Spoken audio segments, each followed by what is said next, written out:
एक बार हमारे साथ आप लोग जय भीम, दोनों हाथ नहीं उठा। जय भीम, जय भीम। बाबा साहब डॉक्टर अम्बेडकर अमर रहे, बाबा साहब डॉक्टर अम्बेडकर अमर रहे, माननीय कांशीराम साहब अमर रहे, माननीय कांशीराम साहब अमर रहे। बहन कुमारी मालती जी जिंदाबाद, बहन कुमारी मालती जी जिंदाबाद, बहन कुमारी मालती जी जिंदाबाद, बहुजन समाज पार्टी जिंदाबाद, बहुजन समाज पार्टी जिंदाबाद। बीएसपी की क्या पहचान, बीएसपी की क्या पहचान। माननीय बहन जी आप संघर्ष करें, माननीय बहन जी आप संघर्ष करें, माननीय बहन जी आप संघर्ष करें। रोजी रोटी दे न सके जो सरकार निकम्मी है, जो सरकार निकम्मी है, वो सरकार बदलनी है। रोजी रोटी दे न सके जो सरकार निकम्मी है, जो सरकार निकम्मी है, वो सरकार बदलनी है। जो जमीन सरकारी है, वो जमीन हमारी है, जो जमीन सरकारी है, वो जमीन हमारी है, जो जमीन सरकारी है, वो जमीन हमारी है। माननीय बहन जी आप संघर्ष करें, हम आपके साथ हैं। माननीय बहन जी आप संघर्ष करें, हम आपके साथ हैं। बाबा जी का मिशन अधूरा, बाबा साहब का मिशन अधूरा, बाबा साहब का मिशन अधूरा। बहुजन समाज पार्टी जिंदाबाद, बहुजन समाज पार्टी जिंदाबाद, माननीय बहन कुमारी मालती जी जिंदाबाद, माननीय बहन कुमारी मालती जी जिंदाबाद, माननीय बहन कुमारी मालती जी जिंदाबाद। बहन जी आप संघर्ष करें, बहन जी आप संघर्ष करें, बहन जी आप संघर्ष करें। समाज साथियों, अब मैं निवेदन करना चाहता हूं, बहुजन समाज पार्टी उत्तर प्रदेश के अध्यक्ष, बहुत ही प्रखर वक्ता, जो पूरे उत्तर प्रदेश ही नहीं देश के कोने कोने में। जी उपाध्यक्ष अम्बेडकर नगर, आने बलराम निषाद जी प्रभारी आलापुर, आने राजमणि विधानसभा प्रभारी आलापुर, भाई छेदीराम मौर्य जी अध्यक्ष आलापुर, गुड्डू चौबे जी विधानसभा उपाध्यक्ष आलापुर, राम कुमार भास्कर जी विधानसभा महासचिव आलापुर, विजय पाल विधानसभा बीबीएफ आलापुर, राम भरत जी, भाई ब्रजेश मिश्रा जी, भाई रविंद्र कुमार संयोजक पिछड़ा वर्ग भाईचारा, मोहम्मद फैयाज अंसारी पूर्व विधानसभा उपयोग, भोला सिंह जी, गुलाम केवलिया जी हमारे मिशनरी गायक हैं, बहुत ही पुराने साथी हैं, राम प्रकाश यादव जी पूर्व विधानसभा कोषाध्यक्ष, भगवंत सिंह जी, रमेश चंद्र पूर्व जिला सचिव, रूपचंद्र विश्वकर्मा जी, दिनेश सिंह जी, राव अली जी, जय नारायण सिंह जी, कन्हैया रावत जी, मगन सिंह जी, श्रीमती चंद्रमा देवी जी बीबीएफ संयोजक, श्रीमती रीता देवी संयोजक, श्रीमती मंगरू देवी संयोजक, कुशला देवी जी, रविंद्र नाथ गौतम जी, बलराम बीबीएफ जी, इधर हमारे सीनियर साथी भाई हरिश्चंद्र गौतम जी, विजय प्रकाश भास्कर जी, गंभीर तिवारी प्रधान जी, राजकुमार जी, श्याम नारायण पांडे जी, उदयराज गौतम जी, निरंजन गौतम जी, डॉक्टर रामभूत जी, ललईराम दरोगा जी, राजेंद्र सिंह पटेल जी, अवधेश कुमार यादव जी प्रधान, शशि प्रकाश तिवारी जी, ओम प्रकाश मिश्रा जी, संतोष कुमार पांडे जी, घनश्याम पांडे जी, राहुल कुमार जी, प्रदीप पटेल जी,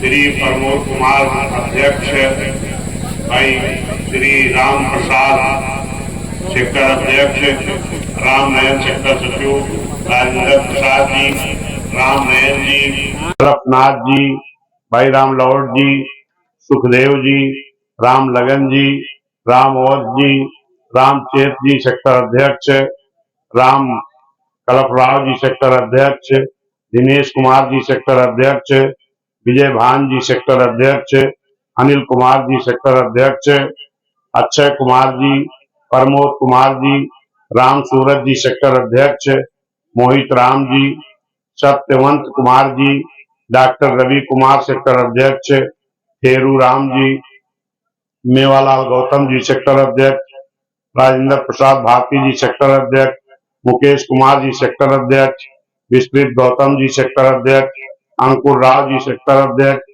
सोनू जी, संजू कुमार सेक्टर अध्यक्ष, राजेश राम सेक्टर अध्यक्ष, सुरेंद्र कुमार जी, भोले राम जी, राम नयन जी, विनोद कुमार जी, बल्ली गौतम जी, झगरू प्रसाद जी, राहुल जी, भोला सिंह जी का नाम नहीं है, अच्छा, भोला सिंह जी, इधर हमारे प्रदीप पटेल जी आए हैं, हमारे लखनऊ से चलकर भाई इंद्रेश जी, रामजीत जी सेक्टर अध्यक्ष रामनगर, निवासी ग्राम रामनगर डिहवा। सम्मानित साथियों, जो नाम सूची में था उनका हमने सबका नाम पढ़ा, और जिन लोगों का यदि मुझे नाम ना रखा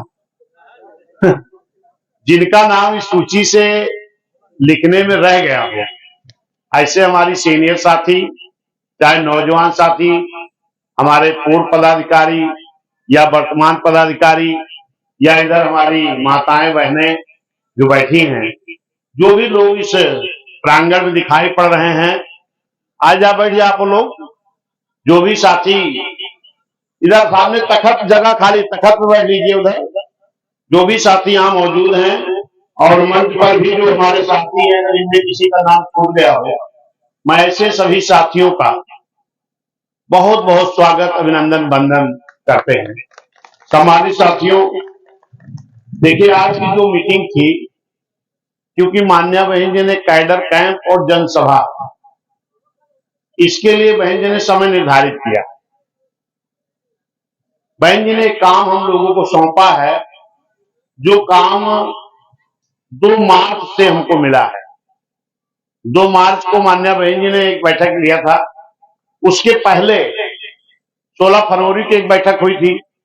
उस बैठक में बहन जी ने कहा था कि आप सभी लोग सेक्टर वाइज कैडर करोगे, और उस कैडर में बूथ कमेटी रहेगी, सेक्टर कमेटी रहेगी, और उस क्षेत्र के, उस सेक्टर के जो प्रमुख लोग होंगे, हर समाज के प्रमुख लोगों को बुलाया जाएगा और उनको बहुजन समाज पार्टी के बारे में बताया जाएगा, और उससे पार्टी का जनाधार बढ़ेगा।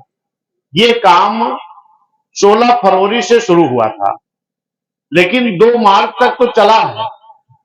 2 मार्च को फिर बहन जी ने बैठक बुलाई। अब आज यहाँ जो भी हम लोग कर रहे हैं, ये सारी खबर बहन जी को है, हम लोग कोई भी नहीं बताएंगे, तब भी खबर हो जाएगी, तब भी बहन जी को खबर हो जाएगी।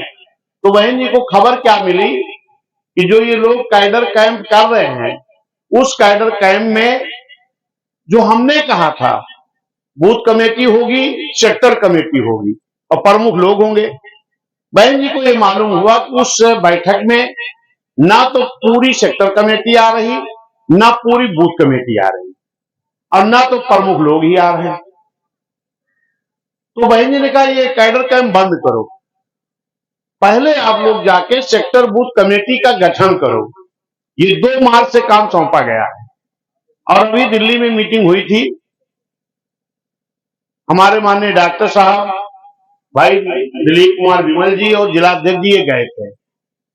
मान्या बहन जी ने कहा कि मुझे उम्मीद है कि 40% ये लोग बूथ सेक्टर कमेटी बना लिए होंगे। क्यों डॉक्टर साहब? लेकिन हमें लगता है कि 40% हम लोग अभी नहीं बना पाए। अब 2 मार्च से काम शुरू है, इसको जो हमारे जिम्मेदार साथी हैं वो जरा गौर करेंगे इस बात पर। 2 मार्च से शुरू हुआ है, पूरा मार्च बीत गया, पूरा अप्रैल बीत गया और मई भी बीत गया। 3 महीना बीत गया है और 3 महीना में अब अभी फिर हमारे माननीय दिलीप बिमल जी और हमारे डॉक्टर साहब इसकी समीक्षा लेंगे। लेकिन मैं आप लोगों से निवेदन करूंगा कि ईमानदारी से अगर आप चाहते हो कि माननीय बहन जी की सरकार फिर बने, क्योंकि आज पूरे उत्तर प्रदेश की जो आम जनता है, चाहे जिस जाति धर्म समाज के लोग हों, ये इस चीज का आकलन कर रहे हैं कि जब 7 से 12 माननीय बहन जी की सरकार थी तो क्या काम हुए थे, फिर 12 से 17 तक समाजवादी की थी तो क्या काम हुए थे, अब आज 17 से भारतीय जनता पार्टी की सरकार चल रही है। जब इसका आकलन जनता कर रही है तो चाहे जिस जाति धर्म समाज के लोग हों, साइड में खड़े होइए, किसी के सामने नहीं, चाहे जिस जाति धर्म समाज के लोग हों, उनके जब इसका आकलन किया जा रहा है तो यह लग रहा कि माननीय बहन जी की सरकार पुनः आनी चाहिए। नेताजी पीछे काहे पंचायत कर रहे हो भाई, मत करो। इसका जब आकलन किया गया तो यह निकल के आया कि पुनः बहन जी की सरकार चाहिए, और अगर ईमानदारी से सरकार चाहिए तो हमारे जो भी जिम्मेदार साथी हैं, इनको सेक्टर और बूथ कमेटी अच्छी बनानी होगी, क्योंकि जो काम बहन जी ने किया है, जो अन्य सरकारें 75-76 सालों में काम नहीं कर पाई, वो काम माननीय बहन जी ने मात्र 6 साल 6-7 महीने में किया है। लेकिन इस काम को कौन बताएगा? ये जो देश की मीडिया है, ये आपकी बात को नहीं बताने वाली। इसके लिए हमें खुद तैयार होना पड़ेगा। अगर हम बूथ सेक्टर कमेटी अच्छी बना लें और बूथ कमेटी के लोग, कमेटी बनने के बाद कैडर हो जाए, कैडर में जो बात बताई जाए, अगर ये हमारे सेक्टर बूथ कमेटी के लोग घर घर में जाके बता दें कि बहन जी ने क्या काम किया है, तो कोई भी बूथ आप हार नहीं सकते।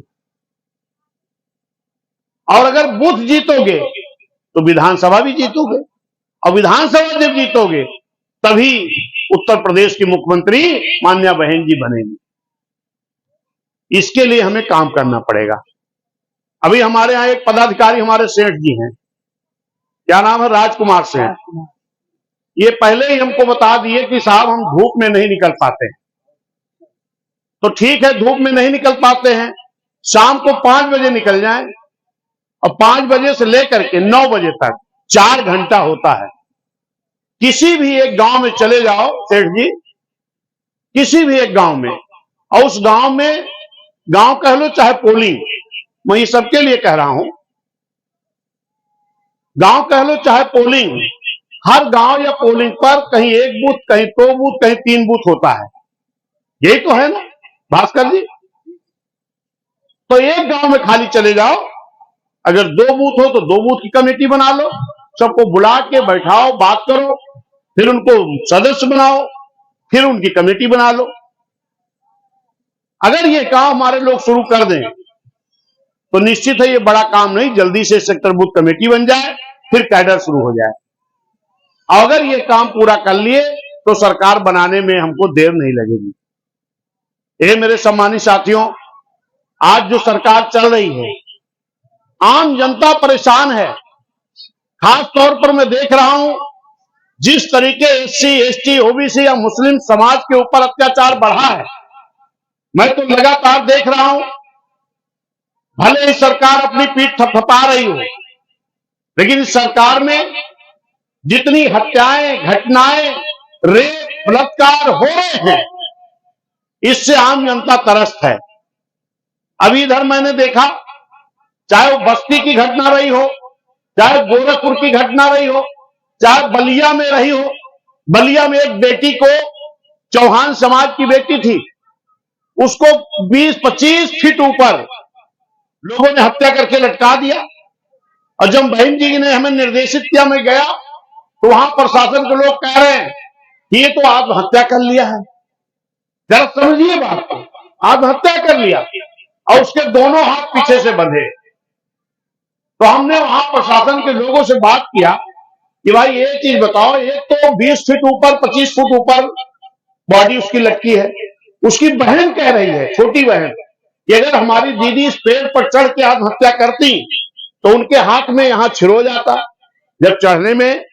दूसरी चीज, किसी भी आदमी का अगर हाथ बंधा है पीछे तो वो सुसाइड कैसे करेगी, और सुसाइड अगर कर लिया पीछे हाथ कैसे बांधेगी।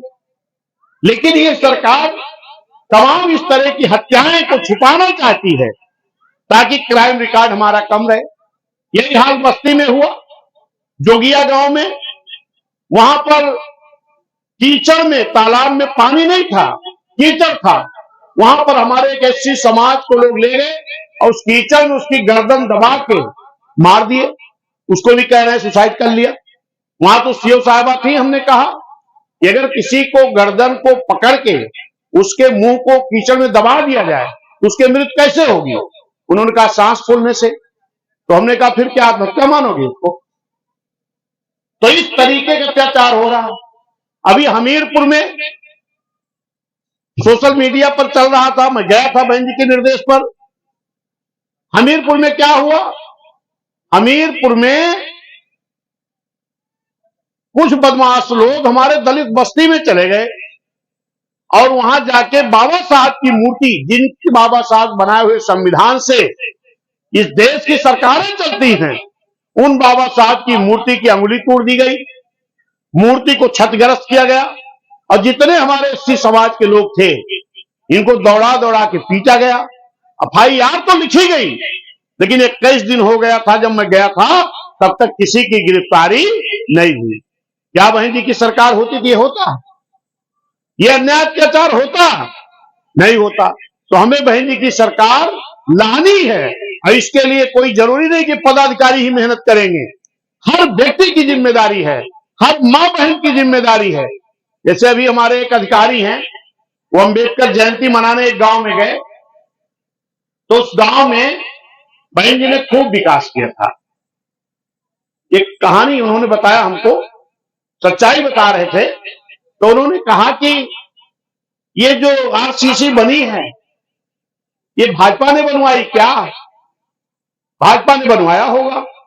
ये खंभे लगे हैं, ये कॉलोनियां बनी है तो 2-3 बहनें हमारी खड़ी हो गई।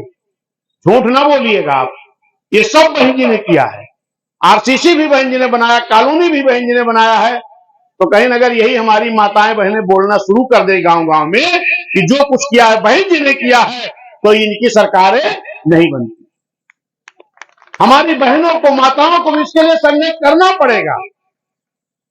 अगर हमको स्वाभिमान, मान सम्मान की जिंदगी मिली है तो ये बहुजन समाज पार्टी की सरकार के बदौलत मिली। जब तक बहन जी की सरकार नहीं बनी थी तब तक हमारे तमाम ऐसे गांव के लोग थे, हमारी माताएं बहनें बाबूजी लोग थे कि वो अपने घर पर भी अपनी टूटी चरपाई पर अगर बैठे रहते थे तो कुछ ऐसे सामंती लोग आते थे कि उनको अपनी टूटी चरपाई से भी उतर करके जमीन में बैठ जाना पड़ता था।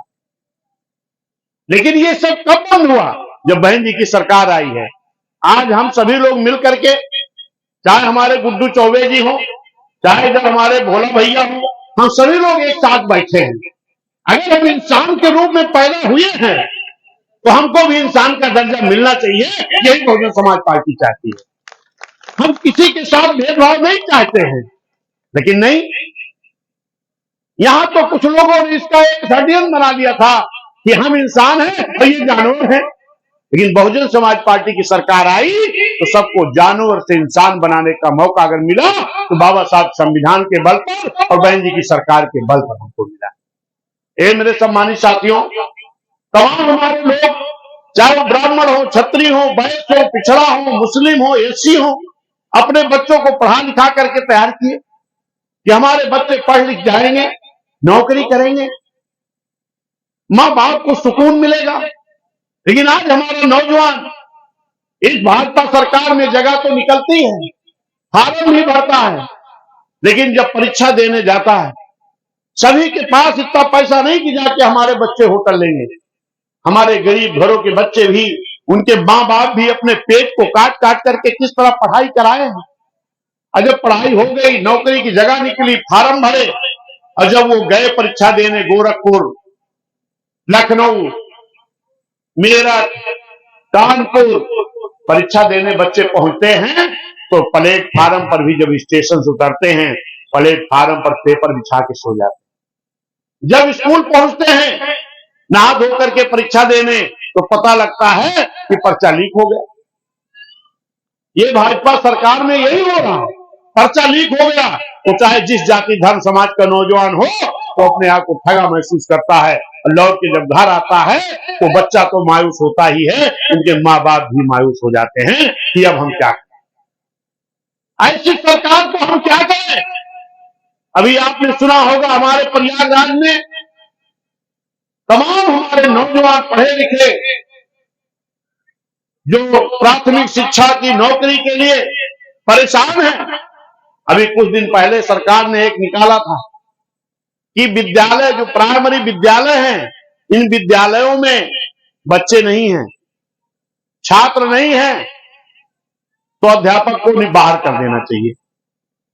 धन्यवाद देता हूं मान्य बहन जी को। मान्य बहन जी ने तुरंत ट्वीट करके कहा कि अगर विद्यालय में बच्चे नहीं आ रहे तो सरकार को ऐसी व्यवस्था करनी चाहिए कि विद्यालय में बच्चे आए। उसका रास्ता ये नहीं है कि अध्यापकों को निकालकर बाहर कर दिया जाए। इसकी व्यवस्था होनी चाहिए, अच्छी पढ़ाई होनी चाहिए। इसके लिए समिति सरकार को करना चाहिए कि ताकि हमारे बच्चे आए भी और पढ़े भी, अध्यापक भी रहे। उसी के बाद फिर सरकार ने एक ट्वीट किया, क्या कि हम फरवरी तक 1 लाख कुछ नौकरी, 1,70,000 या 80,000 नौकरी हम फरवरी तक करेंगे क्रम वाइज। बड़े खुश हो गए हमारे जो पढ़े लिखे नौजवान थे कि चलो ये सरकार अब से चेत ले। लेकिन जैसे हमें लगता है 1 आध दिन बीता, तैसे फिर उनका ट्वीट जो है वो गायब हो गया। फिर वो हमारे नौजवान परेशान होने लगे, ये ट्वीट तो गायब हो गया, अब क्या होगा। जब सरकार से फिर सवाल हुआ तो सरकार कह रही है कि ये तो गलत तरीके से निकल गया था। अब वो नौजवान वो प्रयागराज में बैठ करके धरना दे रहे हैं, सरकार को नहीं दिखाई पड़ रहा। उसमें सब समाज के नौजवान हैं, पढ़े लिखे लोग हैं। भाई सरकार को हमें बदलनी होगी। अभी दिलीप भाई हमारे नारा लगा रहे थे कि जो सरकार निकम्मी है वो सरकार बदलनी है। सरकारें जाति देख के नहीं चुनना चाहिए। सरकारें वो होनी चाहिए जिस सरकार में कानून का राज हो, जिस सरकार में सबको रोजगार मिले, जिस सरकार में सबको नौकरी मिले, जिस सरकार में सबको मान सम्मान स्वाभिमान मिले। और यही दूसरी तरफ समाजवादी है, पीडीए चला रहे हैं। समाजवादी के लोग कहते हैं पीडीए, पीडीए मतलब पिछड़ा, दलित और संख्यक, बाकी और कहां चला जाए, खाली पीडीए। और पीडीए का भी नारा उनका खाली नारा है। अगर वो पीडीए के हितैषी होते, मान्य बहन जी की सरकार में बैकलॉग भर्ती हो रही थी। बैकलॉग भर्ती का मतलब किसी हिस्से की नौकरी नहीं। बहन जी ने पहले जब सरकार बनी तो खूब नौकरी दी, चाहे ब्राह्मण समाज के लोग हों, क्षत्रिय समाज के लोग हों, वैश्य समाज के लोग हों, पिछड़े समाज के लोग हों, एससी समाज के हों, मुस्लिम समाज के हों, खूब नौजवानों को नौकरी लगी। चाहे पुलिस में रही हो, चाहे टीचर में रही हो, चाहे आपके सफाई कर्मी में रही हो, खूब नौकरी बहन ने दिया था। इसके बाद बहन ने जांच कराया कि बाबा साहब की दी हुई आरक्षण की नौकरी हमारी कितनी भरी गई, तो देखा गया कि तमाम नौकरियां हमारी खाली पड़ी थी। बहन जी बैकलॉग भर्ती कर रही थी, उसमें एससी, एसटी, ओबीसी जिनको बाबा साहब के द्वारा आरक्षण मिला है, ये नौकरी जो चल रही थी तो रोक किसने लगाया? समाजवादी। ठेकेदारी का एससी एसटी का जो आरक्षण था इसको खत्म किसने किया? समाजवादी ने। प्रमोशन का आरक्षण का बिल किसने फड़वाया? समाजवादी ने। तमाम अधिकारी जो प्रमोट हुए, डिमोशन किसने किया? समाजवादी ने। अरे भाई, अगर पीडीए के लिए आप काम करना चाहते हो तो फिर ये नौकरियां बंद क्यों किया आपने? तमाम महापुरुषों के नाम जिले बने, जैसे आपका ये जिला। बहन जी ने सोचा कि उत्तर प्रदेश में तमाम ऐसे बड़े बड़े जिले हैं कि जहां पर संपूर्ण विकास नहीं हो पा रहा। तो उन बड़े जिलों को बहन जी ने छोटा जिला करके विकास करने के लिए, जैसे आपका फैजाबाद जिला था, अब ये तो हमें लगता है आज बॉर्डर पे आ गए हैं शायद, ये भी और आगे है, अब और आगे है। जरा सोचो कि अगर यहाँ के लोग और आगे के लोग 151 की तारीख लिए भी अगर फैजाबाद जात रहा हूं, तो हमें लगा कि एक रोज पहले सतुआ पिसान, क्योंकि इतना संसाधन तो पहले था नहीं, 3 दिन लागत रहा। जरा सोचिए, चाहे जिस जाति धर्म समाज के लोग इधर जो निवास करते थे, 3 दिन लगता था 151 की तारीख में। अगर कोई बड़ी समस्या आ जाए, डीएम कप्तान से मिलना हो, क्या दिक्कत होती थी। आज तो मैं बड़ा अफसोस करता हूं कि वाह भाई आलापुर की महान जनता, जिनको बहन जी ने सब कुछ दिया, अम्बेडकर नगर वालों को जिला बना के दिया, सड़कें बना के दिया, इंजीनियरिंग कॉलेज बना के दिया, मेडिकल कॉलेज बना के दिया, लेकिन यहाँ की महान जनता ने विधानसभा में 0 करके भेज दिया। कौन सोचेगा आपके बारे में। ऐसे करके लोग जीत करके गए हैं कि जो आपके जिले को भी खत्म कर देना चाहते थे। ये अम्बेडकर नगर जिले का नाम समाजवादी के लोग बदल रहे थे कि नहीं, जानकारी है कि नहीं है। धन्यवाद दो एडवोकेट साहब लोगों को, जो हमारे वकील साहब थे, एडवोकेट लोग थे, इन्होंने बड़ी लड़ाई लड़के तब आपका जिला बचाए हैं, नहीं तो जिला नहीं बचता ही। तो ये मेरे साथियों, आपको उसको सोचने की जरूरत है। मान्या बहन जी ने जब जिला बनाया तो नाम कौन रखेगा, बहन जी, अम्बेडकर नगर।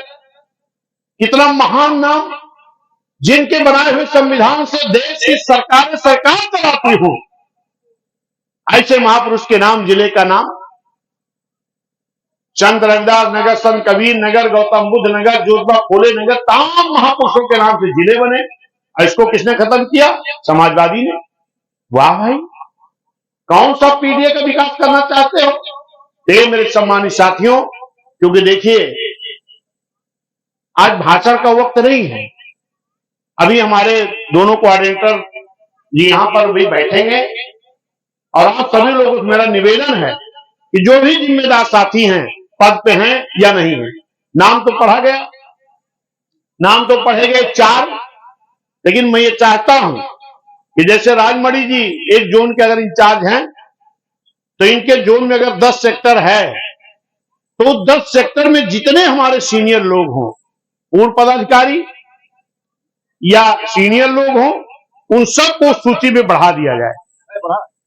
बढ़े हैं, और जिन साथियों का सेक्टर कमेटी का गठन हो गया हो, ऐसे साथियों से मैं निवेदन करूंगा, बगल का जो सेक्टर बूथ कमेटी नहीं बनी है, वहां लग के सहयोग करेंगे। वही सब सूची अभी हमारे दिलीप भाई तैयार करेंगे।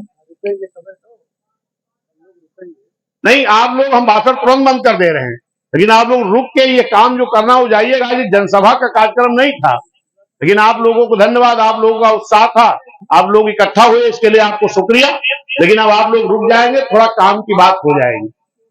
और मैं अपने सभी जोन के लोगों से ये निवेदन कर रहा हूं, बलराम भैया, एक टीम बलराम भाई की है, एक छेदी मौर्य जी की है, और एक है राजमणि जी की, और एक पवन मौर्य जी। मैं आप सभी लोगों से निवेदन करूंगा कि हर 10 दिन पे इसकी समीक्षा हो रही है। अगर आप लोग दिन भर में खाली एक गांव में चले जाओ, एक गांव में, तो कितने बूथ बन जाएंगे, कम से कम 2। एक दिन में खाली एक पोलिंग पर जाओ, एक गांव में जाओ, लेकिन एक दिन में 10 पोलिंग पे मौर्य जी मत जाओ। एक पोलिंग पर एक दिन जाओ और 2 बूथ बनाओ। क्यों? क्योंकि एक पोलिंग जो होती है उसमें 2 बूथ अगर हैं तो कई पुरवे लगते हैं, कई पुरवे लगते हैं। आप एक बड़े गांव में बैठ गए, वहीं नाम नोट करके लेके चले गए, तो बाकी पुरवे लोग तुम्हारे वंचित रह जाएंगे। वहां लिखना भी है कि उस पोलिंग पर जो 2 बूथ है, एक बूथ पर कितनी जाति के कौन कौन वोट है, कितने ब्राह्मण है, कितने क्षत्रिय है, कितने वैश्य है, कितने मुस्लिम है, कितने ओबीसी में अनेक जातियां होगी, ये लिखना है। फिर आराम से कमेटी बनानी है। कमेटी बनाने में भी एक ही गांव से नहीं लेना है। अगर एक बूथ पर 2-3 मजरे लगते हैं तो हर जगह से लेना है, तो ये समय लगेगा। अगर कोई कहे हम साहब गए के दिन में 4-5 गठन करके आ गए, गलत। ये एकदम आराम से बनना है, इत्मीनान से बनना है।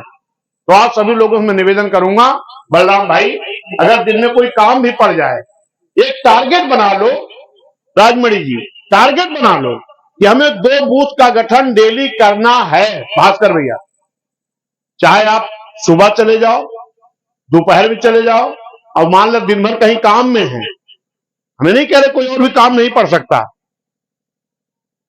तो आप शाम को चले जाओ। 2 बूथ गठन करना ही है एक दिन में, ये जिद करना है आपको। तो 10 दिन में कितने बूथ हो जाएंगे? 20, यानी 2 सेक्टर तैयार हो जाएगा। हमें 2 सेक्टर चाहिए। अभी आपका रिजल्ट गया था, 30 तारीख को गया था ना, सदस्यता कितनी गई थी आप लोग जान रहे हो। 1 सेक्टर की भी सदस्यता पूरी नहीं थी। 2 सेक्टर 1 जोन के द्वारा बलराम भैया गठन चाहिए और उसकी सदस्यता चाहिए। और इसमें बहुत बड़ा काम नहीं है, हम नहीं कह रहे कि आप दिन भर जुटे रहो, जिस दिन कोई काम हो काम कर लो, शाम को चले जाओ। कहीं दोपहर में न्योता जाना है तो सुबह चले जाओ, करके चले जाओ, या दोपहर। डेली 2 बूथ गठन करना है, और 2 बूथ की जो कमेटी बनेगी उसको मेंबर भी बनाना है। ये बना करके फिर आपकी डेट है, क्या तारीख? 10 तारीख है, 30, 10, 20, फिर 30। हर 10 दिन पे इसकी समीक्षा हो रही है। और समीक्षा कौन आएगा? हम नहीं आएंगे, दिलीप भाई नहीं आएंगे, हर जोन के इंचार्ज खुद समीक्षा करें। अभी तक क्या था, विधानसभा अध्यक्ष जी कितनी कमेटी बनी, ये वो अकेले अपन मुंह पीटत हैं। अकेले विधानसभा अध्यक्ष की जिम्मेदारी नहीं है, ये जो जोन के इंचार्ज हैं, चाहे राजमणि जी हैं, चाहे पवन जी हैं, चाहे हमारे बलराम भाई हैं, चाहे हमारे छेनी मौर्य जी हैं, और इनके जो टीम में लोग हैं, ये भी अकेले नहीं हैं। आपकी टीम में भी कई लोग होंगे, मौर्य जी आपके टीम में होंगे। अगर कम लोग हैं तो जो आपके सेक्टर आते हो आपके जोन में, उसमें से किसी व्यक्ति को ले सकते हैं। जैसे हमारे भोला भाई हैं, किसी पद पे नहीं है, इनको भी जो जोन लगता है इनको भी टीम में लगाइए। ये हमारे विजय भाई हैं, इनको भी रखिए। क्यों है किसी जोन में आप हैं? तो आप सभी लोग, मैं किसी का नाम सूची तो पढ़ नहीं रहा हूं, जो भी जिम्मेदार साथी हो वो किसी न किसी जोन में जाएं। और जो भाईचारा के हमारे हैं, भाईचारा के संयोजक दोनों लोग कहां हैं? और आपके साथी कहां? मौर्य जी, आप लोग एक दिन में कितनी मीटिंग कर रहे हो? हैं? कितनी मीटिंग कर रहे हैं डेली? नहीं, वहीं बताओ। डेली कम से कम 2-4 गांव में जाओ। हाँ, तो 2-3 गांव करते हैं आप, तो उसको क्या करो, गांव में जाओ, पिछड़ी जाति के जितनी जाति के लोग उस गांव में हो सबको इकट्ठा करो। इकट्ठा करके उनको बताओ कि अगर बीएसपी नहीं बनी होती तो आपके समाज के लोग कभी चुनाव न लड़ने को पाते, विधायक मंत्री बनने की तो बात छोड़ दो। अगर ये संभव हुआ तो बहुजन समाज पार्टी के बल पर, और फिर उनको पार्टी का सदस्य बनाओ। ठीक है ना? तो हम अपनी बात समाप्त करेंगे। इधर हमारी माताएं बहनें, आप सभी लोग धन्यवाद। बीबीएफ की बहनें हमारे हैं, आप सबका भी शुक्रिया, धन्यवाद। और हमारे बीबीएफ संयोजक कौन है यहाँ विधानसभा के? वर्दी साहब कहां गई? अच्छा, न्योता, कोई बात नहीं है। आपके साथ कई लोगों की टीम है? हाँ, 10 आपकी टीम है, एक आप अपने 10 लोग इधर देखो, 3 बहनें हमारी हैं वर्दी में, आपकी इधर भी हैं, हमारी काफी लोग हैं। और जो लोग वर्दी में रहो, ठीक है। और फिर आपके जिले के भी, हम जैसे आपकी 5 विधानसभा है और जिले के भी 11 लोग हुए, तो 11 6 66 लोग होंगे। ये जिला अध्यक्ष जी किसी दिन 66 लोगों को कार्यालय बुलाएंगे, फिर आप लोगों से बात करेंगे। बाम सेठ के संयोजक ड्यूटी पे होंगे, तो ये बलराम भैया जो बाम सेठ, उनके भी 11 लोग होंगे, इनको भी तैयारी करा लीजिए, क्योंकि 12 बजे की मीटिंग हो चुकी है। एक दिन बाम सेठ के लोग भी आ जाए। जैसे 12 बजे की जब बाम सेठ लोगों की मीटिंग हुई ना, तो वो आपके सहयोग में लग गए, क्योंकि उनकी कमेटी तो 11 की बननी थी। अब वहां के लोगों को बुला के मीटिंग कराए तो वो बूथ सेक्टर कमेटी बनाने में सहयोग करने लगे। तो अध्यक्ष जी अगर अपने आप ही करा लो तो उनका भी सहयोग मिल जाएगा। तो साथियों, इसी के साथ अपनी बात समाप्त करेंगे। आप सभी साथियों का शुक्रिया, बहुत बहुत धन्यवाद। जय भीम, जय भारत, नमो बुद्धा, खुदा हाफिज, धन्यवाद।